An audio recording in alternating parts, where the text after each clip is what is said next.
Hello, friends. Good afternoon, all of you. Welcome in my channel YouTube and Academy with कृपा शंकर।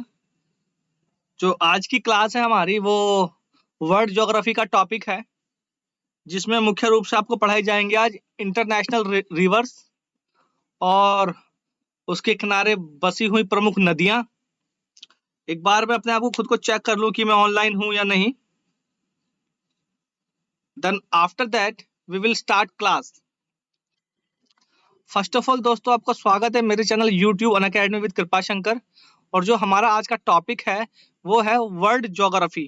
और world geography का जो topic है वो रिवर से रिलेटेड होगा आज। और मुख्य रूप से हमने आज इसमें वही टॉपिक क्लियर करेंगे या टच करेंगे जो जल्दी से समझ में आ जाए, क्योंकि वर्ल्ड लेवल पे पहला टॉपिक है ये इंडियन ज्योग्राफी के बाद में। तो पहले क्या है इसमें, हम जो ये फीस वगैरह है और अनअकैडमी बेसिकली है क्या, उसके बारे में बात करते हैं। तो जो अनअकैडमी है मुख्य रूप से कोई पहचान तो खास ज्यादा नहीं है। ज्यादा नहीं का मतलब ये नहीं समझो आप, यानी कि इसकी कोई चर्चा की विषय नहीं है, क्योंकि ये अपने आप में ही इतना पॉपुलर है कि आजकल हर कॉम्पिटिटिव एग्जाम का तैयारी करने वाला बच्चा इसको मुख्यतः जानता है। दोस्तों, Unacademy as you know it is India's largest online learning platform. यानी कि जैसे कि आजकल कोविड-19 की समस्या पूरे विश्व में चल रही है, तो सोशल डिस्टेंस का पालन करने के लिए आपके जितने भी गांव हैं, शहर हैं, सबका ऑलमोस्ट इंस्टीट्यूशन, स्कूल, कॉलेजेस बंद हैं। तो सिस्टमेटिक तैयारी आपकी ना छूटे कॉम्पिटिटिव एग्जाम के लिए, सिविल सर्विसेज के लिए, जो 24 घंटे में से जिसमें से मैक्सिमम पढ़ाई ही चाहिए, और इसके अलावा एक डेप्थ नॉलेज चाहिए हर सब्जेक्ट की। तो सोशल डिस्टेंस का पालन करते हुए ऑनलाइन की पढ़ाई की जा रही है। तो ये ऑनलाइन है, अनअकैडमी आपको प्रोवाइड करा रहा है ऑनलाइन लाइक एज ऑफलाइन। यानी कि कोई परिवर्तन नहीं है। You can interact with your teacher via dialogue, comments, and you can ask any question and doubt in your sessions and classes. As you know it is India largest online learning platform, जिसकी मैं अभी आपको चर्चा कर रहा था। तो मुख्य रूप से जो बात की जा रही है ये है आपकी, एक सेकंड जरा मैं अपना पेन टैब इसमें ऐड कर लूं।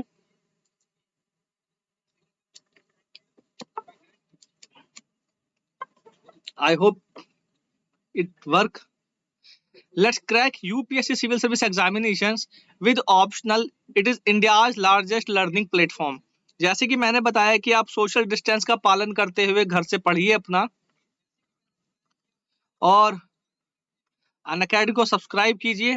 दोस्तों, अगर आप सब्सक्राइब करते हैं then well which you get if you join Unacademy, it will provide you daily live classes. जो डेली लाइव क्लासेस का सेशन है वो आपका 24/7 365 डेज तक चलता है। अगर किसी भी स्टूडेंट का ये क्लास छूट जाता है तो वो स्टूडेंट इसको एक्सक्लूसिव फॉर्म में इसको देख सकता है, यानी कि कमेंट के थ्रू भी इसमें कमेंट कर सकता है, और जिसका जो प्रत्युत्तर है, जो आंसर है, जो रिपीटेशन है, वो मैं या कोई भी एडुकेटर्स होगा वो आपको दे सकता है। आई होप अगर किसी की स्क्रीन में प्रॉब्लम हो तो वो अपना 720 मेगा पिक्सल पे लेकर आइए, और पिक्सल पे करने के बाद जो फ्लाइट मोड है उसे ऑन करके फिर ऑन कीजिए, ताकि क्लास आपकी बिना रुके चलती रहे। तो दोस्तों, Unacademy will provide you daily live test. Daily live test और क्विज जो होगा वो एमसीक्यू फॉर्मेशन में होगा, और एमसीक्यू फॉर्मेशन होगा एबीसीडी में, यानी कि आपको पोल्स भी प्रोवाइड किया जाएगा। तो मुख्य रूप से आपका जो स्ट्रक्चर्ड कोर्सेज हैं वो ऐसे किए स्टार्ट किए जाएंगे अनअकैडमी पे। जैसे कि अगर आप चैप्टर 1 पे ज्वाइन करते हैं, चैप्टर 1 टू चैप्टर 30 है किसी भी सब्जेक्ट में, आप समझो एक एग्जांपल के तौर पे, सपोज टू आपने 15 चैप्टर पे स्टार्ट किया, तो पहले 15 से आप 30 पे जाओगे और 30 से 14 तक क्लियर करके आओगे। तो यानी कि कोई भी टॉपिक है वो आपका, कोई भी टॉपिक है मुख्य रूप से आपका छूटेगा नहीं।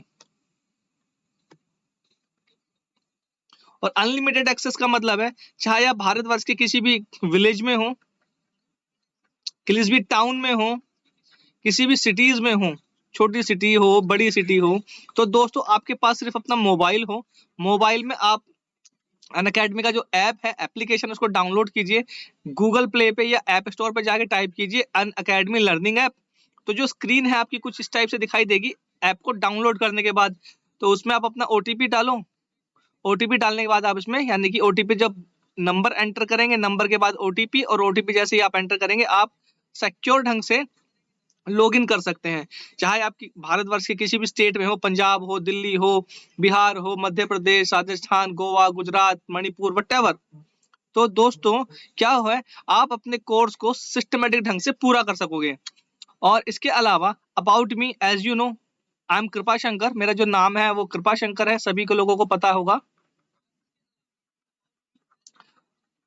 दोस्तों आपसे छोटी सी रिक्वेस्ट है, please like my video or share these links with your friends who are preparing for competitive examination, special civil service examination and state PCS। और दोस्तों जो मुख्य रूप से है, एक सेकंड जी, हेलो, हाँ जी, हाँ जी, पुनीत, यार थोड़ा आईसीयू में एडमिट है, एक बार रानू से कॉल कर ले, मैं लाइव स्ट्रीमिंग पे हूँ यार। Thank you.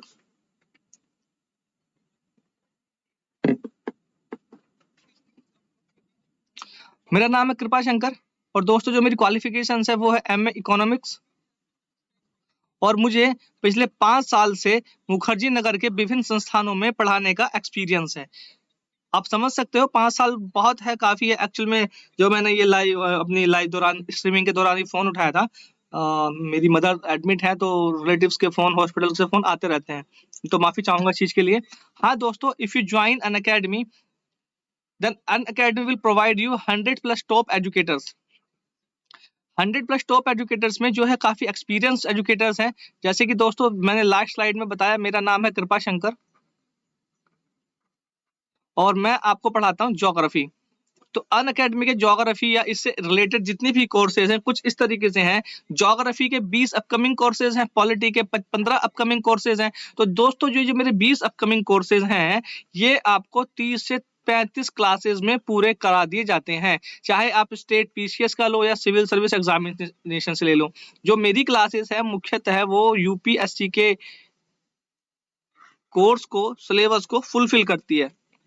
अब दोस्तों ज्वाइन करने से पहले देखेंगे कि जो मेरा कोड है वो है KRIPA न्यूमेरिक में 1, कृपा 1। तो मुख्य रूप से आप इसको देखेंगे, जैसे ही आप मेरा कोड अप्लाई करते हैं अन अकेडमी के लिए, तो आपको 10% का डिस्काउंट दे दिया जाएगा। जो 10% का डिस्काउंट है, मुख्य रूप से ये हाउ इट वर्क, ये वर्क करने का मैं आपको प्रोसीजर बता रहा हूँ। एक्चुअली में मैं उस स्लाइड्स में ही बता सकता था, एक बार मैं जरा स्क्रीन पे देख लूं कि ये काम कर रहा है या नहीं। एक सेकेंड, आपको दिख रहा है ना स्क्रीन पे प्रॉपर?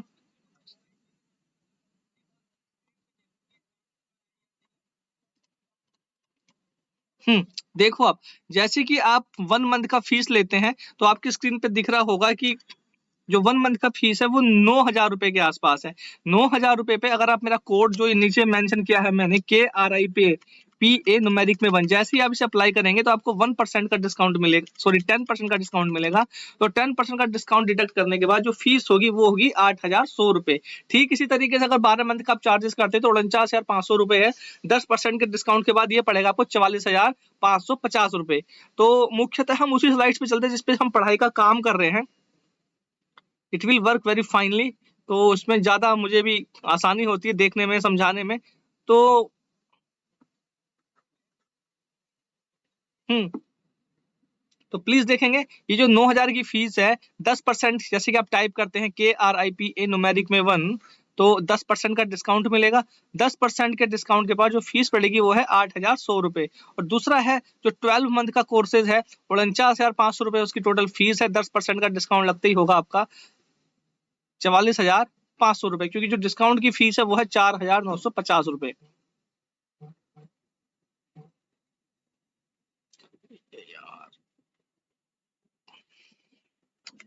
दोस्तों Unacademy will provide you something iconic like that type. जो आइकॉनिक की फीस है वो है 12 मंथ की 69,500 रुपीज। इस पे भी जैसे आप मेरा कोड अप्लाई करेंगे 10% का डिस्काउंट मिलेगा, और 10% का डिस्काउंट मिलते जो फीस होगी वो हो जाएगी 62,550 रुपीज। दोस्तों जैसा आपको सही लगे वैसा ज्वाइन करना।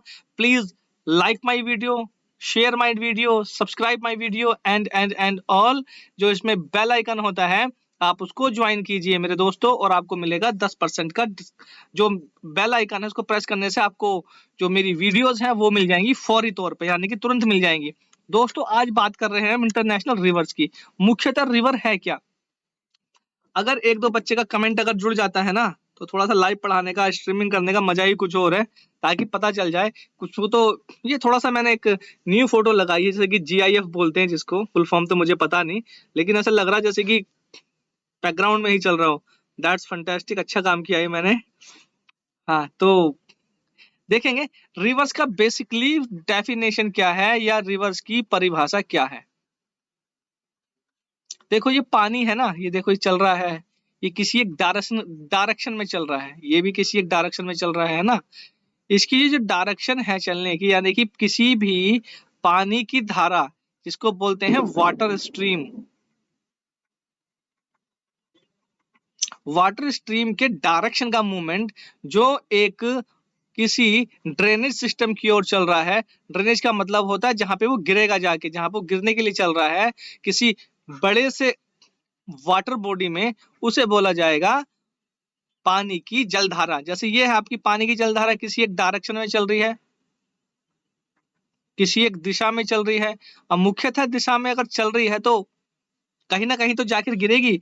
ए large natural flow of water, यानी कि प्राकृतिक रूप से बहने वाला पानी, and goes to the across land into a sea, यानी कि धरातल पर बहता हुआ वो किसी एक समुद्र में जाके गिरता है, तो ये कहलाएगी आपकी रिवर।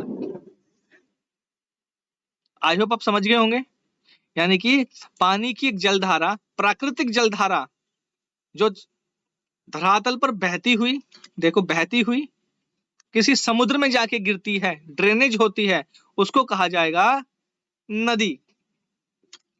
आई होप जो फर्स्ट इंटरनेशनल रिवर है सभी को पता है, नाइल है, जिसको हम हिंदी में नील नदी के नाम से जानते हैं, उसी के बारे में पढ़ेंगे आज। और इसके अलावा मुख्य और भी रिवर्स हैं, शायद आपको दिख रहा होगा, कोई बड़ी बात नहीं है कि अगर कुछ सर के पीछे से छुप रहा होगा तो मैं बता दूंगा, वो रवांडा लिखा हुआ है जो एक अफ्रीकन कंट्री है। अब जो नाइल रिवर है, इस तरीके का इसका जो है एक पिक्चर मैंने लिया है समझाने के लिए, फोटो लिया है समझाने के लिए गूगल इमेजेस से, आप भी देख सकते हैं इसको, कोई बड़ी बात नहीं, लेकिन स्क्रीन के तौर पे बड़ा ही अच्छा दिख रहा है। और मेरी आवाज में कोई दिक्कत हो तो बता दो। जैसे कि आप सभी ने सुना होगा कि नाइल रिवर है क्या, या किधर से निकलती है, कहाँ को जाती है, और इसके अलावा नदियां कितने प्रकार की होती हैं। अगर मैं मुख्य तौर से ये बता दूं आपको कि नदियां कितने प्रकार की होती हैं या कैसी होती हैं, तो आप थोड़ा सा कंफ्यूज हो जाते हैं। कितनी प्रकार की नदियां हैं, उनके फीचर्स क्या क्या है। फीचर्स मतलब बहने का स्टाइल, प्राकृतिक रूप से, अप्राकृतिक रूप से, और अप्राकृतिक और प्राकृतिक रूप कौन कौन से होंगे, इस तरीके की बातें की जाएंगी। जो ओरिजिन है, यानी कि जो उसका एक सोर्स है, जहां से उसका उद्गम स्थल है, नील नदी का जो उद्गम स्थल है वो है लेक विक्टोरिया।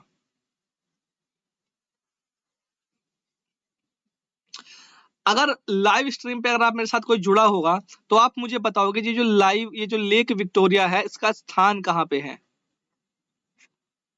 अगर आप मेरे साथ जुड़े हुए हो तो मुख्य रूप से आप ऑक्सफोर्ड का मैप लेके बैठेंगे, अभी एटलस बोलते हैं जिसको हम, ताकि आपको कोई समझने में दिक्कत ना हो। और जो कहा जाता है यानी कि नापने में है, Nile river is the longest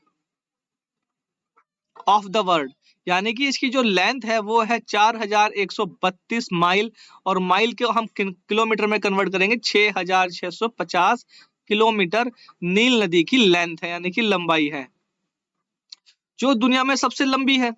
और लंबी होने के साथ साथ क्या है, ये जो है विक्टोरिया से स्टार्ट होके ये गिरती है आपकी मेडिटेरियन सी में।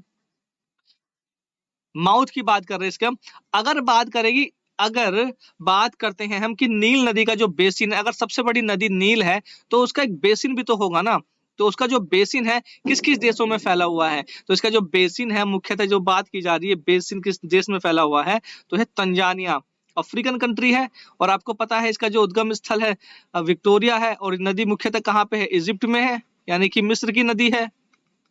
और जो मिस्र की नदी है उसका जो बेसिन है तंजानिया, तंजानिया के बाद है Burundi, Rwanda and Congo, democratic Congo. Congo के अलावा जो बेसिन इसका केन्या में भी है, युगांडा में भी है, साउथ सूडान। अब साउथ सूडान के आसपास है जहां पे ये एंट्री करती है, उसकी जो कैपिटल है जूबा, बता दूंगा आगे में। वैसे जूबा जो है, जूबा से लगभग 120 किलोमीटर पे ये एंट्री करती है साउथ सूडान में। अब आप बोलोगे कि इसकी बताने की क्या जरूरत थी साउथ सूडान की, क्योंकि साउथ सूडान जो है पूरी दुनिया में एक लेटेस्ट कंट्री बना था अभी 10-12 साल पहले के आसपास। और उसके बाद है हमारा इथोपिया। इथोपिया जो मुख्य रूप से हमारा काउंट है वो हॉर्न ऑफ अफ्रीका में है, और जो बिल्कुल मेरे सर के पीछे लिखा हुआ है इथोपिया के साइड में वो है सूडान। सूडान दो पार्ट में विभाजित है, उत्तरी सूडान और दक्षिणी सूडान। अब ये जो है इसका जो कल्टीवेटेड एरिया है सबसे ज्यादा इसकी जो खेती की जाती है वो की जाती है इजिप्ट में। अब आप इसमें देखेंगे जो उद्गम स्थल है मुख्यतः जो बात की जा रही है उद्गम स्थल की, यानी कि origin point of the this river, वो है लेक विक्टोरिया, सभी को पता है। और लेक विक्टोरिया के साथ साथ जिसकी लेंथ है वो है 6650 किलोमीटर।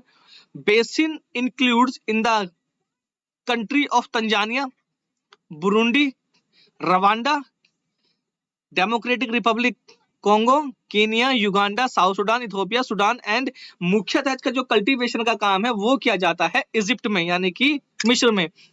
फोटो की बात की जा रही थी, एक तरीके से ये थोड़ा सा क्या है, अगर मैं आपको बताना चाहूं मुख्य रूप से ये कि अफ्रीकन डेजर्ट के आसपास से निकलती है काफी सारा एरिया, और दूसरी तरफ इसका जो एरिया है वो फुल ऑफ वेजिटेशन से, यानी कि ये वनस्पति से भरा हुआ है। थोड़ा सा अगर आपको ये दिख नहीं रहा होगा तो मैं इसका कलर मुझे चेंज ही करना पड़ेगा। अब स्क्रीन देख लूं मैं एक बार, ये कुछ सेकंड बाद ये रिफ्लेक्ट होता है। हाँ, थोड़ा सा इसको मैं बड़ा कर दूं जो इसका फॉन्ट है, क्योंकि सब कुछ आपको दिखना चाहिए, इसमें कोई समस्या वाली बात नहीं है। ये लो, आई होप दैट्स ग्रेट। देखो 40 मिनट पढ़ो चाहे, लेकिन अच्छा पढ़ो, इसमें कोई। अब मैंने बताया था नील नदी कहां से एंटर करती है, यानी कि नाइल एंटर कहां से करती है। ये साउथ सूडान में जब एंट्री करती है ना तो जगह का नाम है निमुले, निमुले। और मैंने कहा था जो साउथ सूडान का कैपिटल है इसका नाम है जूबा। जूबा से लगभग 120 किलोमीटर दूर से, या 120 माइल से ये एंट्री करती है साउथ सूडान में। अब जो नील है मुख्यतः दो नदियों का मिश्रण है, एक तो है नीली नील, नीली यानी कि ब्लू नील बोल सकते हैं जिसको हम, ब्लू नाइल, और दूसरी है हमारी श्वेत नील यानी कि व्हाइट, श्वेत नील। अब जो बात कर रहे हैं हम श्वेत नील की यानी कि व्हाइट नाइल की, इसका जो लेंथ है वो है 500 माइल्स। किसी बच्चे को दिक्कत हो ना समझने में कोई भी टॉपिक, आप लाइव कमेंट छोड़ो, मैं तुरंत बताऊंगा। वैसे इतना तो उम्मीद करता हूं कि शायद कम ही बच्चे जुड़ते हैं। जो सप्लाईज है, अगर बात करते हैं, जो ये जो व्हाइट नाइल है ये मुख्यतः अफ्रीकन कॉन्टिनेंट मतलब नील के साथ मिलके कितने परसेंट एरिया को कवर करती है सिंचाई के तौर पे, तो ये कवर करती है 15%, और 1/3 ऑफ कॉन्टिनेंट, यानी कि 15% कवर करती है एरिया को, और 1/3 टोटल है वो पूरा, वो अफ्रीकन कॉन्टिनेंट को पानी प्रोवाइड कराती है, जिसमें मुख्यतः रूप से क्या शामिल है, ड्रिंकिंग वाटर, इरिगेशन और इलेक्ट्रिसिटी, बिजली। चलो इसको मैं साफ कर देता हूं क्योंकि यहाँ पे ये दिखा नहीं होगा ज्यादातर। अब ब्लू नाइल जो श्वेत नील है उसका जो उद्गम स्थल है वो है लेक नसीर, इसको नेसर भी बोल देते हैं, नसीर भी बोल देते हैं, यानी कि जो लेक नसीर है वहां से इसका उद्गम स्थल मुख्यतः माना जाता है। अब इसमें एक क्वेश्चन बनता है, मतलब कि बात जैसे हम करते हैं लैटिन वर्ड, संस्कृत वर्ड या फिर अरेबिक वर्ड, जो ब्लू नाइल है, ब्लू नाइल का जो मुख्य ओरिजिन है वो है एबे रिवर। और एबे मेरे ये थोड़ा सा पीछे क्या बोलते हैं, सर के पीछे दिखाई दे रहा होगा आपको लिखा हुआ। सही स्पेलिंग जो है वो मैं आपको बताए दे रहा हूँ, वो है ABBAY एबे रिवर। और ओरिजिनेट क्या है इसका, ये है आपका लेक टाना। मुख्यतः बात जो की गई है व्हाइट नील का जो है वो लोग क्या बोलते हैं लेक नसीर है, और जो लेक टाना है वो ब्लू नाइल का है। जो मुख्यतः नील नदी बोल दी जाती है उसका कहां से, लेक विक्टोरिया। लेक विक्टोरिया का जो नामकरण किया गया था वो ब्रिटिश महारानी के नाम पे किया गया था। और ये जो लेक टाना है जिसकी बात की गई है ब्लू नाइल में, तो लेक टाना जहां इसका ब्लू नील का उद्गम स्थल है, इसका स्थान कहाँ पे, इसका नाम स्थान है इथोपिया। और जो इथोपिया है वो आपका एक अफ्रीकन कंट्री है, और अफ्रीकन कंट्री है तो उसको बोला जाता है, उसको क्या बोलते हैं हम, हॉर्न ऑफ अफ्रीका। देखो मुख्यतः क्या है, गूगल का हेल्प ले लेंगे इथोपिया के लिए, क्योंकि मुझे पता है जो मुख्य रूप से स्टूडेंट पढ़ने वाले हैं वो ऑक्सफोर्ड का एटलस लेकर नहीं बैठ रहे हैं। तो दैट्स द कंट्री। मेरा सर की थोड़ा सा, आई hope it is fine now. ये जो कंट्री है आपको दिख रहा होगा स्क्रीन पे, और जूम कर देता हूं। ये जो कंट्री है इथोपिया, और इथोपिया जो है ये कहा जाता है horn of Africa. Horn of Africa में 2-3 देश मिलके आते हैं, उसका नाम है, जैसे कि इस पे क्या बोलते हैं मार्कर चलेगा नहीं, जैसे कि सोमालिया नेशन है जहां पे मेरा एक कर्सर माउस है इस टाइम पे, दिख रहा होगा आपको, दिस वन सोमालिया है, इथोपिया है, और साथ में जिबूती। आपको दिख रहा होगा जिबूती, यहाँ पे एक देश है, इसको मैं थोड़ा जूम कर देता हूँ आपको समझ में आ जाएगा। जिबूती, भारत ने यहाँ पे अपना एक नेवल बेस भी बनाया हुआ है करंट अफेयर्स के उद्देश्य से, अगर आपको पता लगाना हो तो। और इसकी जो जिबूती की कैपिटल है वो है जिबूती, खुद ही कैपिटल है। और जो सोमालिया है, सोमालिया की कैपिटल है मोगादिशु। पता है ना आपको, मूवी देखी होगी अगर आपने, क्या बोलते हैं उसको, द ब्लैक हॉक डाउन, उसमें इसकी चर्चा की गई, जहाँ पे सोमालिया शब्द मेंशन है उसके नीचे ही कोस्टल लाइन पे मोगादिशु। और इथोपिया, इथोपिया ठीक जिबूती के साइड में है, जहाँ की कैपिटल है एडिस अबाबा। क्या कैपिटल है, एडिस अबाबा। चलो मुख्य रूप से भी वापिस चलते हैं हम। अगर कोई डाउट हो तो कमेंट बॉक्स में पूछो बच्चों। फिर से मैं यहाँ पे आपको बता देता हूँ, जो नील रिवर है वो एंटर करती है साउथ सूडान में, और साउथ सूडान में वो एंट्री करती है निमूले पॉइंट से। निमूले पॉइंट जो साउथ सूडान की कैपिटल है जूबा, जूबे से लगभग 122 माइल की दूरी से एंट्री करती है। और जो व्हाइट नाइल है, क्योंकि नील जो है या नाइल रिवर है वो मिक्सअप है 2 रिवर्स का, पहले बताया है मैंने, ब्लू एंड व्हाइट। ये जो चली ऊपर को ये होगी कंप्लीट नाइल। तो जो कंप्लीट नाइल है उसका है लेक विक्टोरिया, ठीक है ना। और जो व्हाइट है, व्हाइट का जो ओरिजिन पॉइंट है वो है लेक नेसर, जो मैंने यहाँ पे लिखा हुआ है, नसीर भी बोलते हैं लेक नेसर पढ़ा जाता है। और जो ब्लू है, ब्लू का ओरिजिन पॉइंट है लेक टाना, मैं यहाँ लिख देता हूँ TANA, टाना। और टाना जो है वो है आपका इथोपिया में। कोई डाउट हो तो पूछो, अदरवाइज मैं इसको आगे बढ़ाता हूँ। अब जो जितने भी डैम्स की बात की जा रही है कि क्या बोलते हैं नील नदी पे जो भी डैम्स है, यार इसका फ्रिज क्या बोलते हैं, थोड़ा सा स्क्रीन छोटा हो गया, कोई बात नहीं, इसका जो फॉन्ट है वो बड़ा कर लेते हैं, कोई डाउट इसमें होना ही नहीं चाहिए।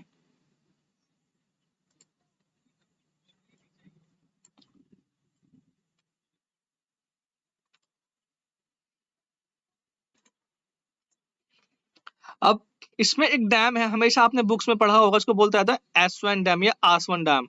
हिंदी में इसको कुछ तरीके से ऐसे लिखा था, आसवन डैम। इसकी जो शुरुआत की गई थी इजिप्ट में, नील नदी पे बना हुआ है, ये की गई थी 1960 में।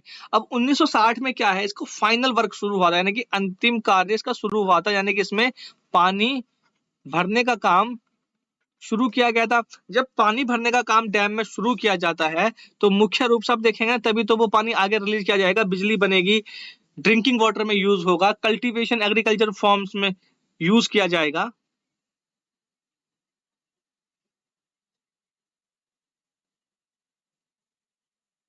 Africa, Egypt, Sudan. एक्चुअली दोस्तों सभी को नमस्कार, मैंने कमेंट अब देखे हैं। प्रा welcome, VP welcome, Kishan Singh welcome, Ankit Ghosh सही है sir, Sanobar, Africa, Egypt and Sudan. ठीक है जी। जो सबसे बड़ा डैम भी ऑलमोस्ट कहलाता है, लेकिन जब 1960 में ये डैम बना था तो इससे पहले क्या हुआ था ना जी, 18 सेंचुरी में इसका काम शुरू हुआ था, 18 सेंचुरी के आसपास से। तो ये पूरा काम जो है थर्ड स्टेप में पूरा हुआ था, यानी कि 3 स्टेप में, 3 स्टेप में आते आते 1960 में इसमें से काम भरना शुरू किया गया था।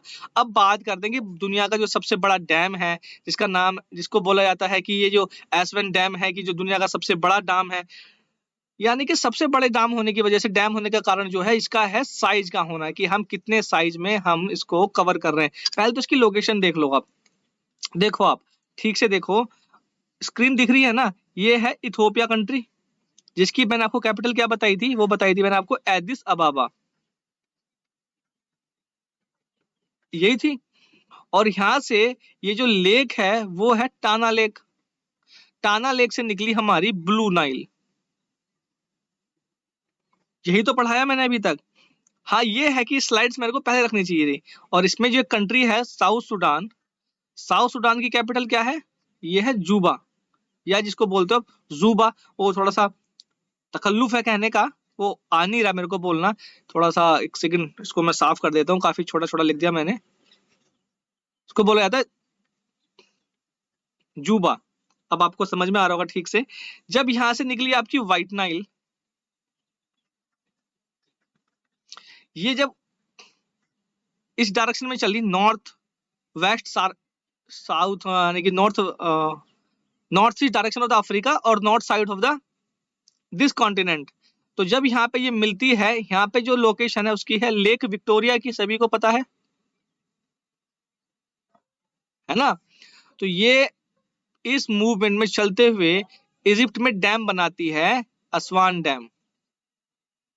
जब असवान डैम बना रही है तो पानी यहीं से रिलीज किया जाएगा।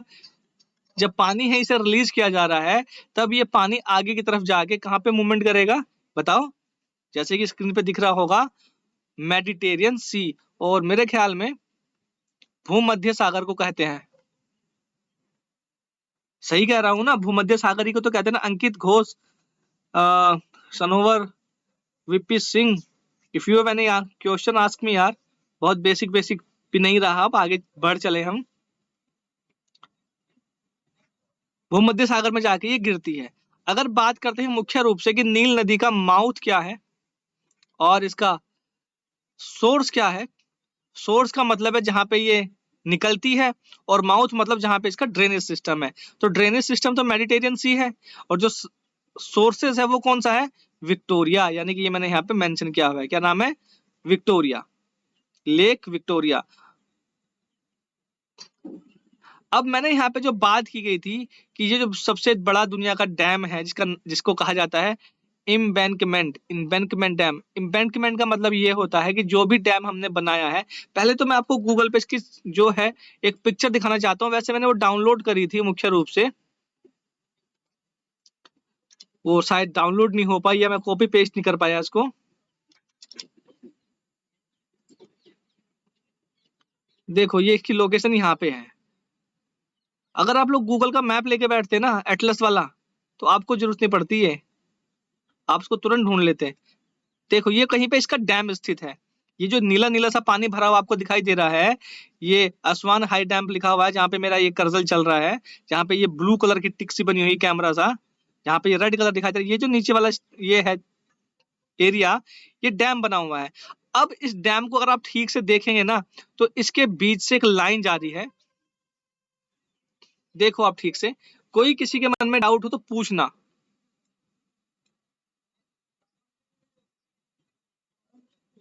अब दिखा आपको असवान हाई डैम, और असवन हाई डैम जिसपे बना हुआ है, जैसे कि भारत में अगर हम बात करें कि जो ये भाखड़ा नांगल डैम है सतलुज नदी पे, उसको गोविंद सागर डैम कहते हैं, ऐसी है ना कि गोविंद सागर डैम कहते हैं। तो जहां पे ये पानी इकट्ठा हुआ है इसको बोलेंगे लेक नसीर या लेक नेसर। इसके बाद जब ये पानी ऊपर की ओर चलता है यानी कि रिलीज कर देंगे तो ये जाके कहाँ गिरता है, इसका ड्रेनेज सिस्टम देखो ग्रीन ग्रीन दिख रहा है ना आपको ये, तो ये आपका जाके गिरेगा कायरो के पास, जहां पे एक जगह है अलेक्जेंड्रिया, और यहाँ पे इसका ड्रेनेज पॉइंट है आपका ये नीला नीला पानी जिसको कहते हैं हम भूमध्य सागर। क्या कहते हैं? भूमध्य सागर। अच्छा, बेसिन किसे कहते हैं? देखो बेसिन का मतलब ये है, एक मैप से समझा देता हूं मैं आपको, एक सेकेंड। हाँ, देखो ये कोई रिवर है जिसका मैंने पिक्चर लिया है मिसिसिपी रिवर का, इसके बारे में मैं भी आगे पढ़ाऊंगा आपको, समझ में आ जाएगा इसी से। ये देखो जहां से ये रिवर कोई सी भी है, रिवर किसी भी पॉइंट से निकलती है, ए पॉइंट समझो इसको, और इसका जो रूट है वो विभिन्न देशों से होकर निकल रहा है ना। अब इस नदी पे मुख्यतः रूप से क्या बना जाएंगे, डैम प्रोजेक्ट होंगे, हाइड्रो इलेक्ट्रिसिटी प्रोजेक्ट होंगे जिससे बिजली बनेगी, पानी बनेगी, और ड्रिंकिंग वाटर की सप्लाई होगी जो एग्रीकल्चर के लिए भी मुख्य रूप से जाना जाएगा। तो जो ये पानी है, जो इससे होने वाली सुविधाएं हैं, जो वर्ल्ड वाइल्ड लाइफ फंड के द्वारा भी अनुमोदित होता है, या वाइल्ड लाइफ के लिए भी पानी रिलीज किया जाता है, जनजातियों के लिए मुख्यतः पानी रिलीज किया जाता है। सपोज करो इस शहर से यानी कि इस पॉइंट से पानी यहां तक पहुंचा, बिजली यहां तक पहुंच रही है, इस शहर से पानी यहां तक, बिजली यहां तक पहुंच रही है, तो ये जो पूरा एरिया है ये आपका कहलाएगा बेसिन, लाभान्वित होने वाली जगह बेसिन। अगर ये जो नदी का ट्रेडिशनल रूट हो गया और उसके बाद पानी इसका लिमिटेड एरिया में जा रहा है, यहाँ से यहाँ तक पानी की बात कर रहे हैं, सिर्फ पानी की, चाहे वो पानी दलदली हो, चाहे वो कीचड़ वाला पानी हो, चाहे वो नॉर्मल पानी हो, फ्रेश वाटर हो, धुंधला पानी हो, तो उसको बोला जाएगा कैचमेंट एरिया। कैचमेंट एरिया यानी कि नेचुरल रूप से जहां पे पानी पहुंच जाता है उसको बोलेंगे कैचमेंट एरिया, और जहां पे लाभान्वित जगह है, लाभान्वित स्थान है, उसको कहा जाएगा बेसिन। ठीक है, हम बात कर रहे थे भूमध्य सागर में गिरने वाली जो ये नदी है, नील नदी, इसका शायद टॉपिक समझ में आप लोगों को आ गया होगा। और ये असवान डैम है, ये जो है टर्म मैंने लिखी हुई है एम्बैंकमेंट डैम, इसका मतलब ये है दुनिया में ऐसे डैम जो जिसमें मिट्टी यूज हो रही है, सोइल का यूज किया जा रहा है, और उसके अलावा रॉ टाइप मटेरियल है, चाहे वो रबड़ हो, चाहे वो सिंथेटिक प्लास्टिक हो, और प्लास्टिक के अलावा चाहे वो उसमें किसी भी टाइप का सॉलिड फॉर्मेशन हो, सॉलिड फॉर्मेशन जिसकी बात की जा रही है सीमेंट प्रोडक्ट की, प्लास्टिक ऑफ पेरिस हो, सीमेंट हो, जितने इसके तथ्य से मिलने वाला डैम होगा उसको कहा जाएगा तटबंध डैम। तटबंध डैम का मतलब होता है जो समुद्री किनारे के आसपास हो और जिसमें यूज किया जा रहा हो मिट्टी का, रबड़ का और सिंथेटिक प्लास्टिक का। ठीक है ना, बस इतना ही काफी है इसमें। और दूसरी रिवर है हमारे पास अमेजोन। अगर कोई बच्चा इसमें बताना चाहेगा कमेंट तो बताओ, अमेजोन रिवर क्या है, क्यों प्रसिद्ध है? I am waiting. स्क्रीन तो हटा ही दूंगा मैं इतने।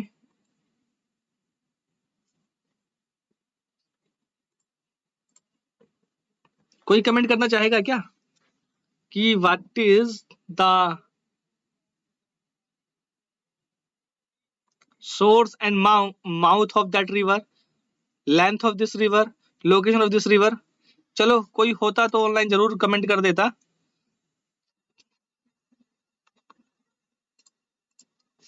बात की जा रही है बिगेस्ट रिवर, बिगेस्ट और लॉन्गेस्ट में क्या फर्क है? दो टर्म मैंने आपको यहाँ पे बताई है जिसका नाम है बिगेस्ट, यहाँ पे मैंने लिखा है बिगेस्ट। एक बार जरा मैं पेन का कलर चेंज कर दूं, वेट, ये लिखा है ना biggest river of the world, और नील को मैंने बताया लॉन्गेस्ट।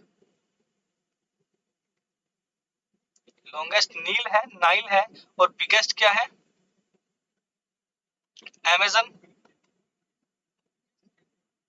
अमेजन। दोस्तों ऐसा है, लॉन्गेस्ट का मतलब है जिस की लंबाई ज्यादा हो, जिसकी लेंथ ज्यादा हो, और बिगेस्ट का मतलब है जो पूरी साइज में बड़ा हो। अब क्या है, जो सेकंड लॉन्गेस्ट रिवर है आपको पता है अमेजन है ना। सेकंड लॉन्गेस्ट यानी कि फर्स्ट हमारी जो है नील है, सेकंड लॉन्गेस्ट अमेजन है। बट अगर बात करेंगे हम चौड़ाई की, फैलाव की, तो जो अमेजन नदी है उसकी चौड़ाई दुनिया में सबसे ज्यादा है, चौड़ाई सबसे ज्यादा है। अब जब लंबाई सेकेंडरी हो गई, चौड़ाई सबसे ज्यादा हो गई, तो बिगेस्ट हो गई ना, सबसे बड़ा जो एरिया है अमेजन का काउंट हो जाएगा। आपको शायद समझ में आ रही होगी, शायद आपने वो कक्षा 8 में जो बुक्स मिलती है उसमें भी पढ़ा होगा, और रोड साइड पे जो वो जीके का नॉलेज बढ़ाने वाली बुक्स मिलती है उसमें भी पढ़ा होगा। वहीं से तो स्टार्ट होती हैं चीजों की, जो बेसिक बेसिक सी चीजें हैं। तो इसमें जो है कहा गया है, जो ओरिजिन पॉइंट है वो है मानटारो रिवर, और जो मानटारो रिवर है, सॉरी जो मानटारो मैनटेरो रिवर, अब इसकी बात करें हम तो ये मुख्यतः निकलती कहाँ से है। अगर आपने दक्षिण अफ्रीका सॉरी दक्षिण अमेरिका के कॉन्टिनेंट के बारे में पढ़ा होगा, ये दक्षिण अमेरिका का कॉन्टिनेंट है इस टाइप का, तो यहाँ पे ये जो पेरू वाली जगह है, पेरू, तो इसकी बाउंड्री लाइन पे जो पर्वतमाला है उसका नाम है एंडीज। एंडीज पर्वतमाला है ना, तो एंडीज पर्वतमाला से नदी निकलती है मानटेरो, ठीक है। और जो ये मैनटेरो है ये कैसी नदी है, जैसे हम किसी को बोलते हैं ना भारतीय नदी, तो ये निकल रही है पेरू से, तो पेरुवियन बोलेंगे इसको। अगर पेरुवियन रिवर लिखा आ जाए तो भी आप इससे कंफ्यूज बिल्कुल नहीं होंगे। अब इसके अलावा ये जो अमेजन रिवर है, इसका जो ओरिजिन पॉइंट है कुछ कुछ इस तरीके से समझो इसको। अरे यार ये क्या है, एक सेकंड ना। जैसे कि एक पॉइंट यहाँ से निकला, किसी पॉइंट से कुछ जलधारा यहाँ से निकली, फिर किसी पॉइंट से जलधारा यहाँ से निकली, तो ये आगे जाके इसमें कोई मर्ज हो गई, कोई आगे जाके मर्ज हो गई, फिर इसने एक बड़ा रूप धारण कर लिया, तो तब कहलाती है ये अमेजन। अब यहाँ से इसकी विड्थ स्टार्ट होगी और यहाँ पे ये फिनिश हो रही है, तो ऑटोमेटिक जब सारी ही नदियां इसको अमेजन का नाम दे दिया जाएगा तो सबसे चौड़ी ऑटोमेटिक हो जाएगी। तो अमेजन रिवर का जो ओरिजिन पॉइंट है किसी एक नदी या एक झील से ना होकर वो विभिन्न विभिन्न से है। तो जो सबसे पहला है वो है मानटेरो, जो मैंने आपको बताया, जो आपकी पेरिवियन में एंडीज पर्वतमाला है। दूसरा जो है ये है आपका एप्रीमैक, एप्रीमैक और मानटेरो बताया, और तीसरी है मारेनॉन। मैं तीनों के नाम लिख देता हूं। नंबर 1 मानटेरो, एंडीज से ही निकलती है, और दूसरा है मारेनॉन, और तीसरा है हमारा एपुरमिका, एप्यूरीमैक भी बोलते हैं इसको। थर्ड चीजें हैं तीनों की तीनों। तो ये जो माउंटेन रेंज है वो कौन सी है, एंडीज। अगर मैं इसको ऐसे बना दूं तब ज्यादा समझ में आ जाएगा ना। ऐसे करके ये पर्वतमाला है तो नाम क्या है, एंडीज पर्वतमाला। तीनों यहां से निकलेंगी और आगे जाके ये ब्राजील की तरफ को मूव करेंगी। और जब ब्राजील की तरफ ये मूव कर रही है, देखेंगे आप यहाँ पे ये जो कंट्री है पेरू है ना, समझ रहे हो। और पेरू के आसपास जो ये कोलंबिया है, यहाँ पे आपका एंडीज पर्वतमाला फैला हुआ है और नीचे तक जा रहा है। यानी कि दुनिया में सबसे लंबी पर्वतमाला जो है वो एंडीज है, और सबसे ऊंची पर्वतमाला कौन सी, वो हिमालय है। तो जब यहाँ से एंडीज की 3 श्रेणी से 3 जलधाराएं निकलती हैं, कोई इधर चली जाती है, कोई इधर चली जाएगी, कोई इधर चली जाएगी, बाद में जाके ये एक ही जगह मर्ज हो रही है, कोई यहाँ पे जाके मर्ज हो जाएगा, कोई यहाँ पे जाके मर्ज हो जाएगा, तो ये आपकी जो बेसिन वाली नदी है ये जाके गिरेगी। आपकी जगह का नाम बताओ, माउथ कौन सा बनाएगा, यानी कि ये गिरेगी कहाँ पे। आई होप आपको आवाज तो सही आ रही होगी ना। इसका जो रूट है, तो दोस्तों इसके किनारे जो पड़ने वाले सिटीज हैं उसके बारे में बात करेंगे। तो इसका जो माउथ है, या it will drainage into Atlantic ocean, Atlantic ocean, ये आपकी अटलांटिक समुद्र में गिरेगी। कोई डाउट है तो समझो इसको, मैं साफ कर देता हूं। अगर किसी भी तरीके का कोई डाउट है तो आप मुझसे पूछो। अब आप मेरे को जो भी गूगल पे यार कि मेरी क्लास अभी देख रहे हैं यूट्यूब पे, आप मेरे को बताओ कि what is the basin area of Brazil और catchment area of the Brazil की जगह Amazon river, basin area of Amazon river, famous city which are located in this. मैंने यही बताया आपको, ये जो आपका एंडीज पर्वतमाला है, एंडीज की एक मुख्य धारा है जिसका नाम था मांटारो। क्या नाम जी का था? मांटारो। मांटारो से एक जल की धारा निकल रही है, दूसरी यहां से निकल रही है, तीसरी यहां से निकल रही है। तो जब ये विभिन्न जगह जगह पर एक साथ मिल जाएंगी अलग अलग जगह पे, तो इसका मूवमेंट हो जाएगा हमारा ब्राजील होते हुए अटलांटिक। यही तो मैंने बताया है। जब ये अटलांटिक में गिर रही है यहाँ पे, तो ये अलग अलग टाइप से ऐसे ऐसे करके एक निशान बनाएगी। जैसे गंगा नदी गिरती है तो डेल्टा बनाती है ना सुंदरवन में, तो ये जो डेल्टा बना रही है यहाँ पे, इसको बोला जाएगा बिग फुटप्रिंट। अच्छा। क्या बिग फुटप्रिंट में ही नदी है? बताओ। अरे दोस्तों वो तो मिसौरी है। सोच रहा था मैं कोई ना कोई जवाब देगा इस चीज के, यानी कि यहाँ पे डेल्टा बनेगी कहाँ पे? अटलांटिक ओशियन में, नो डाउट। हालांकि ये क्वेश्चन जो है मैं एमसीक्यू में रखूंगा मैच मेकिंग में, तो भूलना नहीं, इसलिए मैंने इसमें बताया यहाँ पे, गलती ना कर देना। और दूसरा जो बात की जा रही है कंट्रीज की, कि कंट्रीज में ब्राजील नदी कहाँ कहाँ से निकल के बह रही है। देखो स्टार्ट जो पेरू से हो रही है, कोलंबिया के सीमांत एरिया को टच करती हुई निकलेगी, और ब्राजील होते हुए ये आपका अटलांटिक में जाके गिर जाएगी, है ना? अटलांटिक ओशन में जाके गिर जाएगी। रिवर, रिवर मीन्स कई के लिए और बिगेस्ट।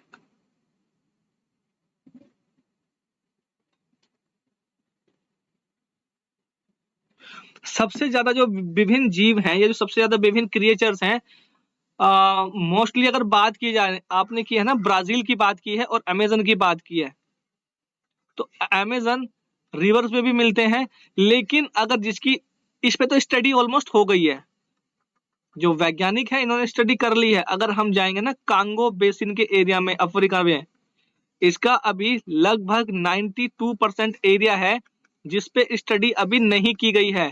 तो स्टडी किए वाले एरिया को काउंट करेंगे तो अमेजन रिवर ही ऐसा है जो विभिन्न प्रकार के जीवों के लिए जाना जाता है। सबसे ज्यादा इसमें बायोडाइवर्सिटी है, और इसके जो जंगल हैं क्या कहलाते हैं? लंग्स ऑफ द वर्ल्ड, यानी कि ऑक्सीजन ज्यादा फेंकते हैं। अब इससे ज्यादा इसमें पढ़ने लायक जो है वो डैम्स की बात की जाएगी। देखो आप लोग उसमें कि नदी का जो फ्लोएशन है किस किस देश से जा रहा है। अगर आपने एक बार ये समझ लिया तो कोई दिक्कत नहीं होगी समझने में। ये जो रूट है ब्लू ब्लू कलर का जितना भी आपको दिख रहा होगा, ये इस टाइप से ये नदी ही है, नदी का पानी ही है जो अलग अलग रूप में आगे मिलता है। तो पेरू से निकली तो पेरू ये रहा आपका, और जो इसका कैचमेंट एरिया है ये कोलंबिया तक जाएगा। कोलंबिया के बाद ये पेरू खुद है, number 1 Peru, number 2 Colombia, number 3 Brazil, sorry Brazil, this one. Voice में प्रॉब्लम है, ऐसा तो हो ही नहीं सकता, ऐसे कैसे हो गया इस बार? It's working good. अगर किसी में साउंड की कोई दिक्कत तो नहीं है अब? अगर साउंड में दिक्कत है ना तो प्लीज आप अपने एक बार नेट को फ्लाइट मोड पे लगाओ, फिर ऑफ करो, फिर उसको मतलब फ्लाइट मोड पे ऑन करो, ऑफ करो, फिर से जनरल मोड पे लेके आओ, ये सही काम करना शुरू कर देगा। और जो पिक्सल्स हैं वीडियो के वो 720 पिक्सल पे किया करो। 180 पे भी कर सकते हो, जो मेरा जो रेजुलेशन है वो तो 1080 HD पे चलता है। आप लोग थोड़ा कम रखा करो, ठीक है ना?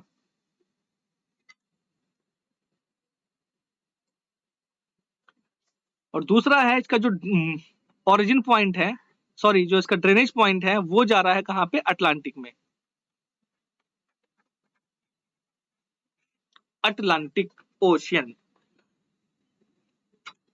अब बात कर रहे हैं कि अमेजन रिवर है, इस पे डैम कितने हैं। बेसिकली इस पे 412 डैम बने हुए हैं, क्योंकि जो ब्राजील की सरकार ने डेटा दिया है ना। और जब ब्राजील की सरकार ने डेटा दिया है तो इंटरनेशनल लेवल के लिए थोड़ा सा है, अगर कोई कंट्रोवर्शियल है, अगर भारत में उसका कोई इंटरेस्ट है तभी है, अदरवाइज इसमें जो हम पढ़ने वाली चीज है 412 डैम नहीं है। पहले तो इसमें एक डैम है बेलो मोंटेलो डैम। क्या नाम है? क्या नाम है? बेलो मोंटे डैम। जो बोलेमेंटो डैम है ये कम से कम आपका 1930 के आसपास, 1920 के आसपास ये प्रपोज किया गया था, यानी कि ब्राजील के नॉर्थ में, जो ब्राजील का नॉर्थ साइड है वो यहाँ पे है, वेनेजुएला के नीचे ये स्टेट ऑफ रोमानिया और इस वाले एरिया में, नीचे वाले एरिया में। लेकिन ये अभी तक ठीक से स्टैब्लिश नहीं हुआ है, और स्टैब्लिश नहीं हुआ है तो इसके बारे में कोई स्टडी भी नहीं की गई है। जो वहां पे स्टैब्लिश नहीं हुआ है तो मुख्यतः वहां की जो होने वाली परेशानी है लोगों को, जो लोकल है, और गवर्नमेंट पॉलिसीज और बजट, ये भी हो सकता है। लेकिन इसमें क्वेश्चन ये है कि बेलो मोंटेलो जो डैम है वो जो अभी अर्ध निर्मित है वो कौन सी रिवर पर बना हुआ है? वो है जिंगजू रिवर। जिंगजू, जिंगू भी बोलते हैं। और जिंगू जो है ये एक तरीके की सहायक नदी है। किसकी? ये सहायक नदी है अमेजन रिवर की। ठीक है ना? अब इसके अलावा जो, मैं पेन का कलर चेंज कर लेता हूं, कोई डाउट थोड़ा सा हो रहा हो, ठीक से देखेंगे। जो हाइड्रो डैम है भारत, मतलब कि ब्राजील में, तो अमेजन रिवर से 80% जो इलेक्ट्रिसिटी है वो मिलती है ब्राजील को, in the comparison of Mexico, in the sorry Colombia and Peru. अब इसके अलावा अगर जो इलेक्ट्रिसिटी मिल रही है तो उसमें डैम भी तो होंगे ना। जो सेकंड डैम है वो है हमारा इटाईपू डैम। इटाईपू, मैं नाम यहां लिख देता हूं,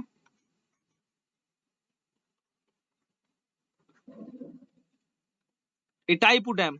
और इटाईपू डैम जो है ऑलमोस्ट ये दुनिया में सबसे ज्यादा बिजली उत्पादन करता है, सबसे ज्यादा इलेक्ट्रिसिटी का उत्पादन करता है।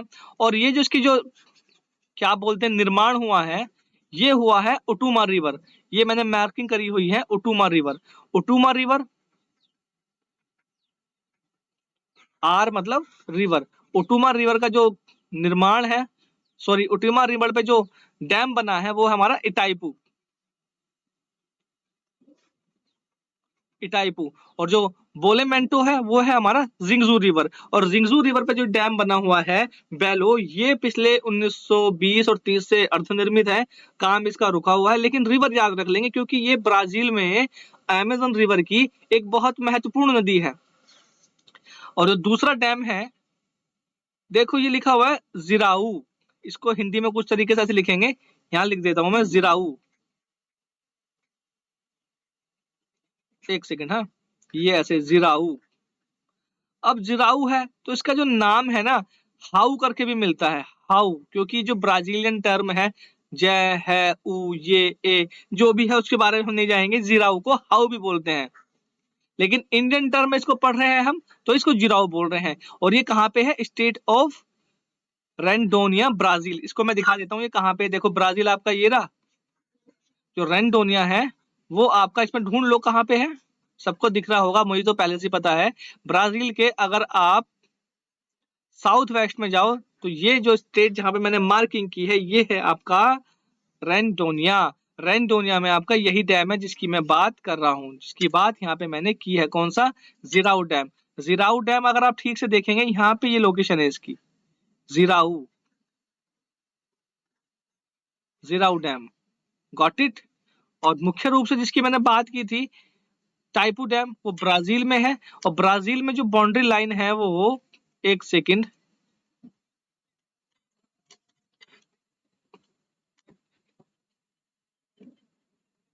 ये पैराग्वे, जो पैराग्वे है, बोलीविया, ये मैप में एक्चुअल में आया नहीं है। अगर हम पूरे इसकी बात करते हैं, जो नीचे वाला एरिया है साउथ में जाके, जो ब्राजील और पैराग्वे की बाउंड्री लाइन है, तो जो एटाइपू है यहीं पे इसकी लोकेशन है, थोड़ा सा इससे नीचे जाके। और ये मैप में पूरा आ नहीं पाया। तो ये इटाईपू डैम है, ये पूरे विश्व में लगभग सबसे ज्यादा बिजली प्रोड्यूस करता है, जिसकी जो कंट्रीब्यूशन है वो 80% है in the production of electricity. Got it? आगे चलता हूं मैं। अब जो बात करेंगे हम नई रिवर है हमारी, ये मैंने कहाँ कर दिया, नई रिवर है हमारी मिसिसिपी। मिसिसिपी रिवर एक बार देख लो आप, जो मैंने आपको बताया था बेसिन के बारे में, इसका जो फ्लोएशन है कहाँ कहाँ से है और क्यों है, कौन सा रूट है इसका, कोई डाउट हो तो पूछो।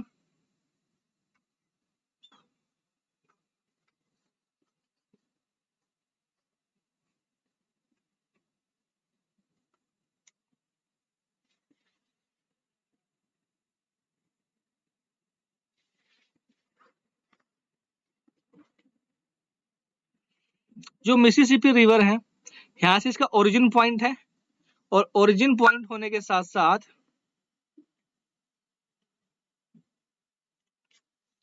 ये आपका विल्कोसिन, मिनीसोटिया, लोवा, इलोनॉइस, मिसौरी, टेनेसी, और जो सीमा लगती है कैनसुकी, अरकानास, मिसिसिपी और लोसेशिया होते हुए ये गिरती है गल्फ ऑफ मैक्सिको। चलो बात करते हैं आगे इसमें। जो मिसिसिपी है इसको बोलते हैं, ये सबसे बड़ा डेल्टा निर्मित करती है, यानी कि लार्जेस्ट डेल्टा, ये सबसे बड़ा डेल्टा यानी कि लार्जेस्ट डेल्टा निर्मित करती है, और उस डेल्टा का नाम है बर्ड फुटप्रिंट। बर्ड फुटप्रिंट, जो मैंने आपको बताया था ना नील नदी से लेके, सॉरी अमेजन को लेके, और आपने कोई रिप्लाई नहीं किया कमेंट बॉक्स में, तो मैंने सोचा चलो यार ये शायद कमेंट तो करेंगे नहीं कोई भी बच्चा, तो मैं खुद इसको सही कर देता हूँ। जो बिग फुटप्रिंट और बर्ड फुटप्रिंट का डेल्टा है, ये आपका डेवलप करती है मिसौरी नदी। और इसके लिए अगर मैं आपको एक बार दिखा दूं, कोई दिक्कत नहीं है, सब लोग आप समझदार हो। बिग फुटप्रिंट, बर्ड फुटप्रिंट,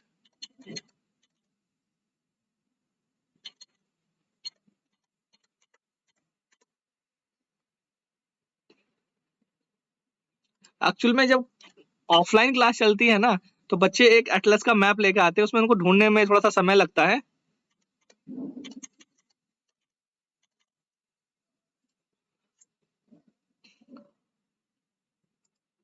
थोड़ा सा इसको देखेंगे मैप पे, मैप पे नहीं मिलेगा तो इमेजेस पे होगा, कहीं ना कहीं तो होगा, बस आप लोगों को आना चाहिए। ये देखो, जो मिसौरी नदी का डेल्टा है आपके सामने ये पेश हो रहा है, और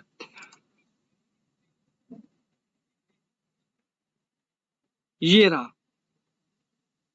स्क्रीन पे सामने आपको दिख रहा होगा। देखो इसकी जो लोकेशन है, ये तो नदी है, ये गिर रही है जाके आपका गल्फ ऑफ मैक्सिको, मैक्सिको में। लेकिन मिलने से पहले यानी कि गिरने से पहले, ड्रेनेज होने से पहले, देखो कोई ब्रांच इसकी इस साइड चली गई अप साइड को, कोई डाउन साइड को है, ये जो ब्रांचेस इसकी जा रही हैं और बाद में जाके फाइनली ये गल्फ ऑफ मैक्सिको में गिर रही है। तो आप इसको ठीक से देख रहे होंगे, ये चिड़िया के पंजे जैसा निशान बना रहा है, इस टाइप से चिड़िया के पंजे जैसा देख रहे हो ना आप इसको, इस टाइप से करके कर बात कर रहे हैं। तो एक फिंगर ये रही, दूसरा ये रही, तीसरी, चौथी, पांचवी, वट आप इसको देख सकते हो, यानी कि फुटप्रिंट के जितना ये आपका निशान दिखा रहा है।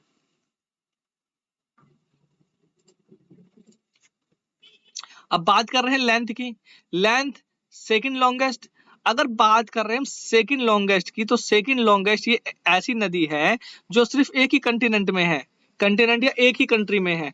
लेकिन अगर बात करेंगे डिफरेंट डिफरेंट कंट्री में बह रही है तो वो अमेजन हो जाती है फिर। तो इसकी जो लेंथ है वो है 3730 किलोमीटर, और जो इसका सोर्स है वो है लेक टिसाका। जो लेक टिसाका है ये आपका क्या है, बताओ कहाँ पे होगा। देखो ये है आपका यूनाइटेड स्टेट्स, तो यूनाइटेड स्टेट्स में ये निकल रही है आपकी मिनी सोनाटा, और मिनी सोनाटा के बाद ये जाके गिरती है कहाँ पे, मिनी सोनाटा के बाद जाके ये गिरती है gulf of Mexico, gulf of Mexico. इसमें तो कोई डाउट नहीं है ना आप लोगों को। अब इसके अलावा जो मिसिसिपी या मिसिसिपी मिसौरी के आसपास के हैं, इसके शहर देख लो कौन कौन से हैं, ये आपको मैंने पहले ही बता दिए हैं। अब इसमें जो है मिसिसिपी की जो रैंक है, ये ऐसी रैंक है चौथी, या इसको मैं कलर थोड़ा चेंज कर दूं फिर से, 4th रैंक है दुनिया में ऐसी नदियों में जो सबसे ज्यादा क्या बोलते हैं शांत होके बहती है। एक सेकंड जी। हम्म ये जो है लेंथ है ऐसी मिसौरी की जैफरोन पे, जो आपकी रेड रॉक के सहारे बहती है। रेड रॉक यानी कि लाल पहाड़ियों के सहारे। लेकिन क्या है, ये बहुत ही शांत स्वभाव से बहती है, यानी कि स्लो मोशन टाइप से। एक बार इसकी फोटो देख लो, आप समझ में आ जाएगा। ये तो है ही नहीं फोटो।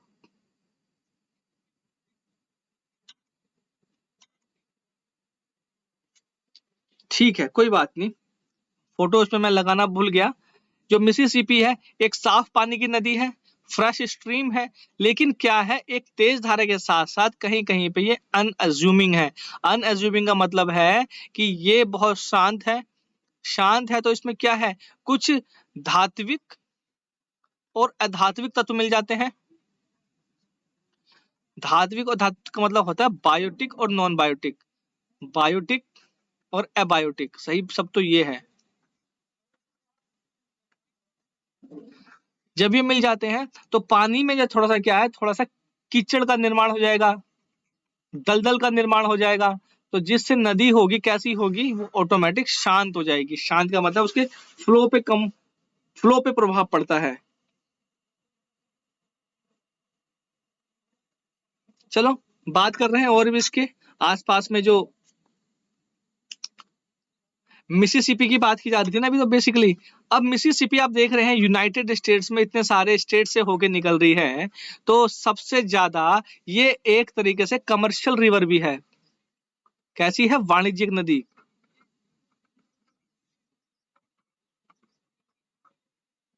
कमर्शियल रिवर कैसी है, वाणिज्यिक।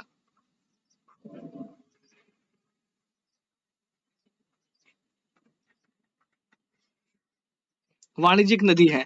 और लेंथ तो मैंने आपको बताई इसकी कि 5,971 किलोमीटर है।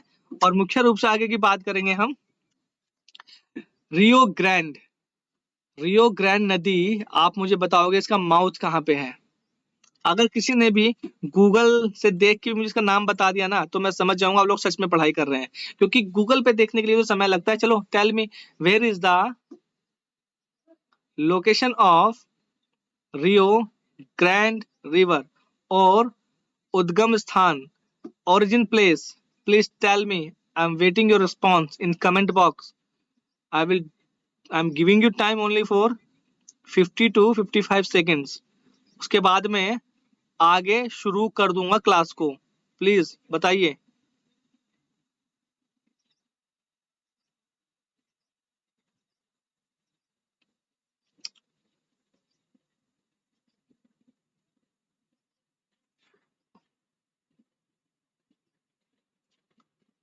प्रखर had gone, I hope so, VP Singh. सब बच्चे हेलो हाय करके चलते बनते हैं।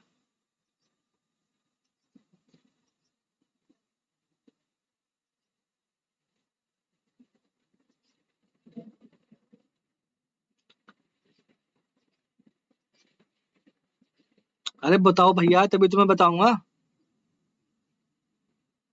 वैसे भी मैं टाइमिंग मेरे पास टाइमर तो सेम है यहाँ पे। जैसे ही 55 सेकंड होंगे मैं देख लूंगा, फिर उसको मैं लिखना शुरू कर दूंगा।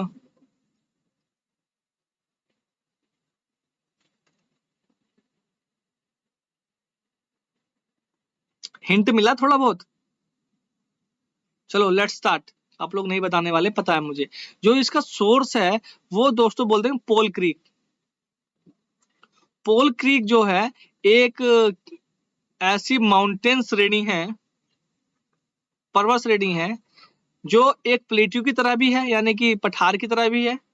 और पठार के साथ साथ कहीं कहीं उसमें ऊंचा स्थान है, तो उसको पहाड़ का भी दर्जा दे दिया जाता है। तो मुख्य रूप से जो ये रियो ग्रैंड नदी निकलती है, कोई एक ऐसी जगह फिक्स नहीं है जहां से इसकी चोटी का नाम पता लग सके या ग्लेशियर का नाम पता लग सके। ठीक है ना। तो इसका कोई ऐसा नाम नहीं है। लेकिन क्या है, अगर क्वेश्चंस आता है तो उसको कहा जाता है कॉन्टिनेंटल डिवाइड। कॉन्टिनेंटल डिवाइड से इसका ओरिजिन माना जाता है, क्योंकि इसका जो महत्वहीन ये है, महत्वहीन की बात कर रहा हूं, जब इसके ओरिजिन पॉइंट का नहीं पता तो ये एग्जाम में पूछा नहीं गया आज तक। और यूपीएससी या किसी भी स्टेट का पीसीएस उस बारे में पूछता है जिसके बारे में 100% इंफॉर्मेशन सही हो। अब इसके अलावा जो शहर हैं, यानी कि रियो ग्रैंड नदी के किनारे कौन कौन से शहर बसे हुए हैं, तो ये इल पासो, जो इल पासो शहर है वो टेक्सास के किनारे पे यानी कि टेक्सास में है, यानी कि रियो ग्रैंड नदी जो है वो टेक्सास के आसपास से निकलती है। और दूसरा है इसका एल्बिक्यूरर। एल्बिक्यूरर जो है वो न्यू मैक्सिको का लार्जेस्ट सिटी है, न्यू मैक्सिको का लार्जेस्ट सिटी। एक सेकेंड, ये जो है देखेंगे आप, मैक्सिको है, मैक्सिको का जो रिवर्स है वो कौन सी बताई मैंने आपको जगह, ये रही एल्बिक्यूसस। तो एल्बिक्यूसस यहीं के आसपास है। इसमें शायद वो, अगर मैं थोड़ा सा इसको जूम करता तो मिल जाता, जैसे कि ये सैन जुआन है, आपकी स्क्रीन पे दिख रहा होगा मेरे ये शोल्डर से, सॉरी इस वाले शोल्डर के पास में दिखाता हूं मैं, सैन जुआन करके लिखा हुआ है। इसके ऊपर स्टेट का नाम है, जगह का नाम है सैन एंटीनियो।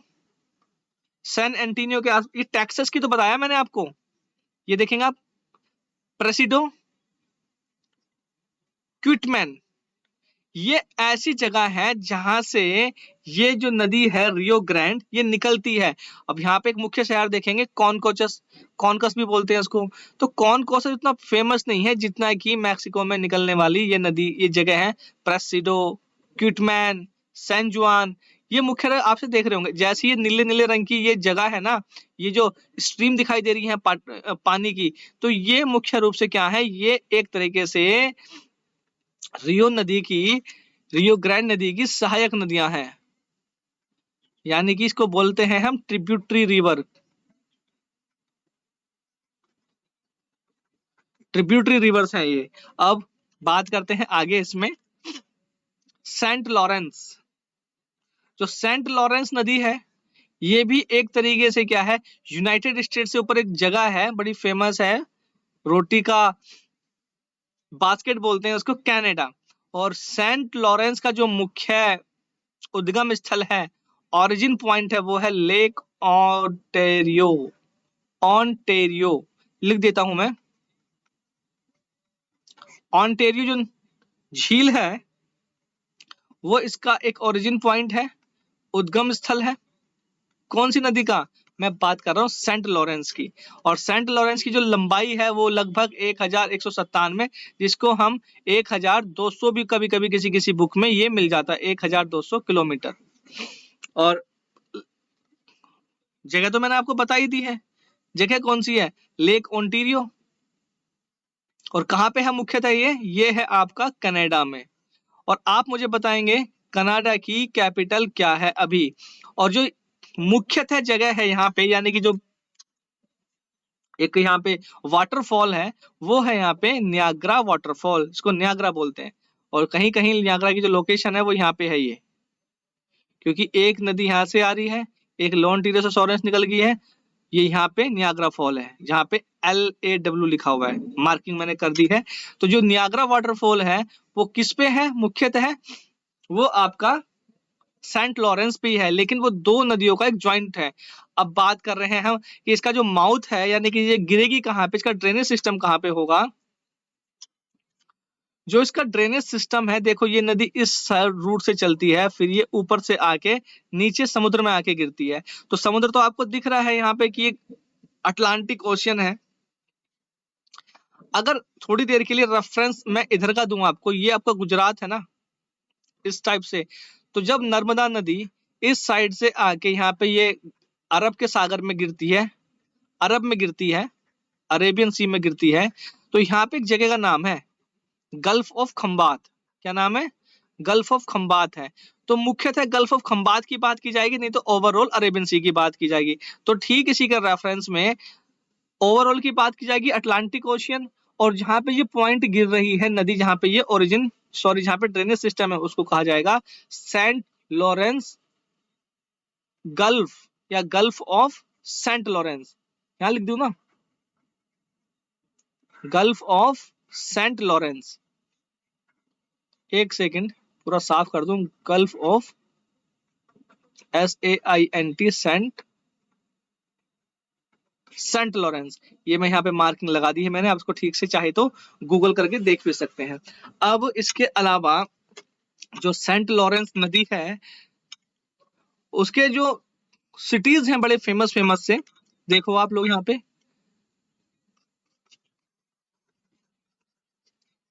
ये है देखो, एक तो लॉरेंस हो गया खुद में, एक कनाडा हो गया, और अगर इसको जूम करेंगे ना, एक मिलेगा हमें क्यूबेक, कुछ बोलते हैं क्यूबेका, क्यूबेक।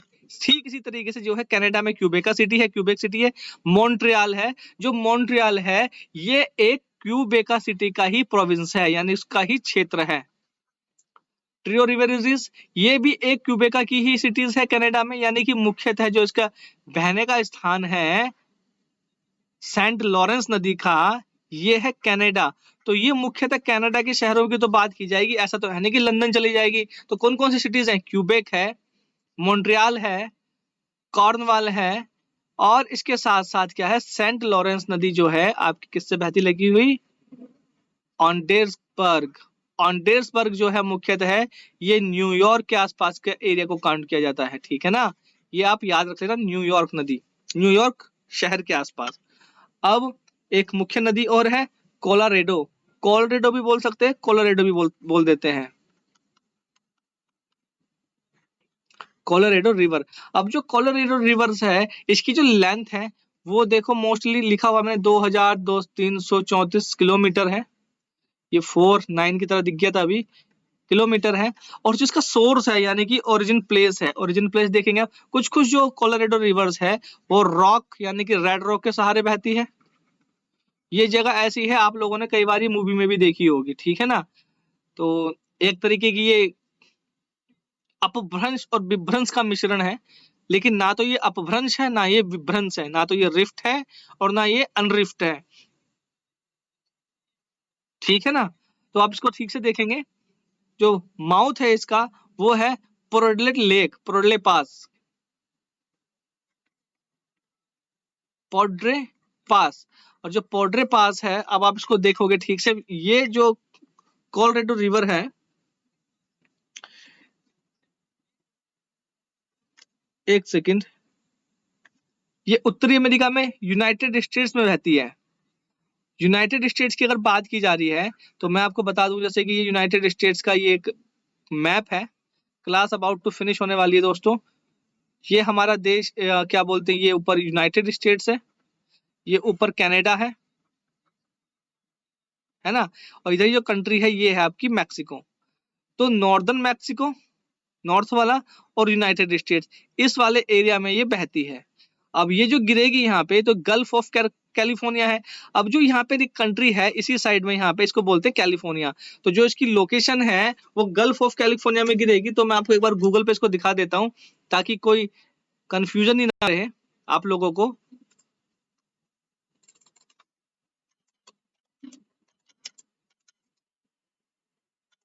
स्पेलिंग थोड़ी सी गलत हो जाती है, क्योंकि टाइपिंग में हाथ उतना सही नहीं है। इसको देखो ठीक से आप, ये लोग,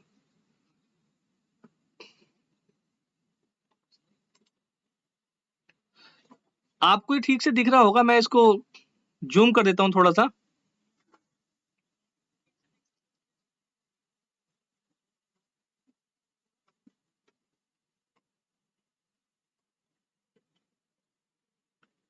दिख रहा है वाला मैप?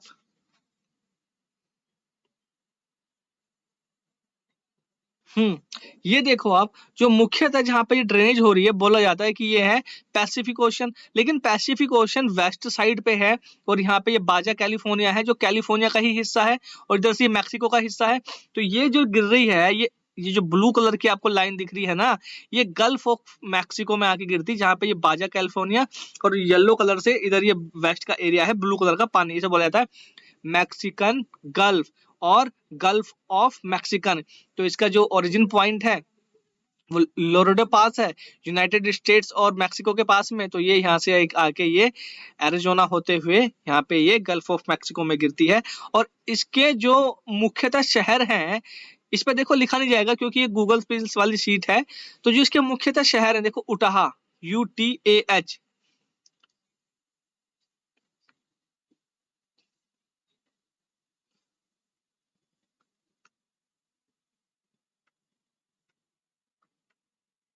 ये ओपन हो जाने दो, उसके बाद ही ये शायद खुल जाएगा।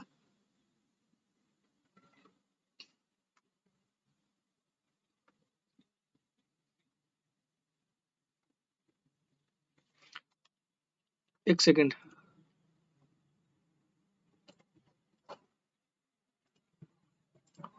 देखो, ये आपको शहर दिख रहा होगा उटाहा। जो उटाहा है, ये आपकी साइड पे ये रहा। और उसके बाद है ये हूवर डैम। हूवर डैम अगर आपको दिख रहा है तो ये लेक मीड पे है। मैं इसको थोड़ा सा साफ कर देता हूँ। थोड़ा सा भी ना, ये जो नया मैंने एक फीचर सीखा है, समय लगेगा। उटाहा, और उठाहा के बाद जो डैम पड़ रहा है पड़ता है हूवर डैम। बुक में ये HOOVER, और इंडियन बुक्स में ये हूबर के नाम से भी मिलता है, हूबर डैम्स। वी और बी का फर्क है, कुछ ज्यादा नहीं है। लेकिन ये जो हूवर डैम है, ये कौन से स्टेट में है? एरिजोना। ये जो स्टेट है वो कौन सा है? इसका नाम है एरिजोना। एरिजोना। मुख्य रूप से इसको याद रखेंगे। और इसके लिए अभी कुछ नहीं है। गल्फ ऑफ कैलिफोर्निया में गिरती है। कुछ कुछ इस टाइप का इसका फोटोस डाउनलोड हुआ है। ना तो ये रिफ्ट है, ना ये अनरिफ्ट है। अब दोस्तों, सिटीज जो इसके बाद मैंने बताए थे, देखो ये है एक सैन लुइस कोलोराडो, खुद में है लुइस रियो कोलोराडो। और जो साउथ वेस्ट का एरिजोना है, देखो साउथ वेस्ट एरिजोना कौन सा होगा? साउथ वेस्ट का एरिजोना ये वही एरिजोना है जहां पे वो हूवर डैम है। देखो ये एरिजोना, अरे किधर गया? ये एरिजोना है। इसको मैं साफ कर देता हूँ, एक सेकेंड।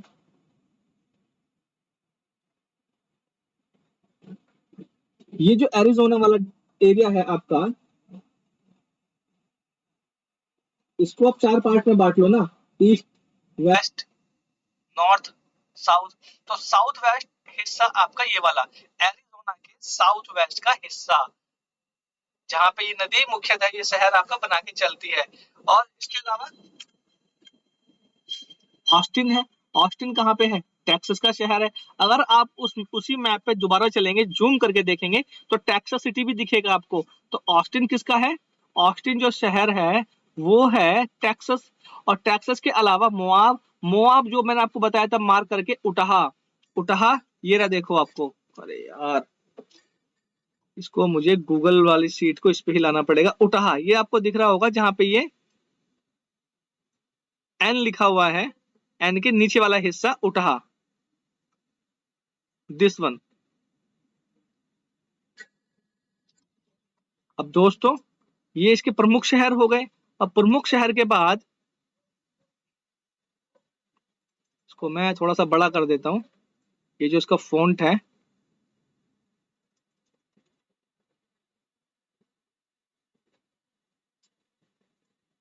ये देखो, ये तो मैंने बताया उटाहा शहर है। न्यू मैक्सिको, नवेडा एंड एरिजोना, जहां जहां से इस नदी का एक तरीके से फ्लो रूट है, बहाव है, कैचमेंट एरिया है। समझ में तो आ गई होगी ना। और हिंदी में इसको लिखते हैं, किस नदी की बात कर रहे हैं हम? कोलोरेडो। कहाँ पे है? United States. और drainage system, gulf of Mexico. मेरे ख्याल में अगर मैं ये पिक्चर आपको ना दिखाता तो ज्यादा समझ में नहीं आता, ताकि आपको भी ये विजुअलाइजेशन हो गया है। अब दोस्तों, जो कल की रिवर्स हैं, राइन पढ़ाई जाएगी। राइन के अलावा जो नदी होगी वो होगी अमूर। पढ़ के आना, जो बता रहा हूं मैं, अमूर होगी, मेकांग चाइना वाली, और मरे डार्लिंग ऑस्ट्रेलिया वाली, और दजला फरात सऊदी अरब, और कांगो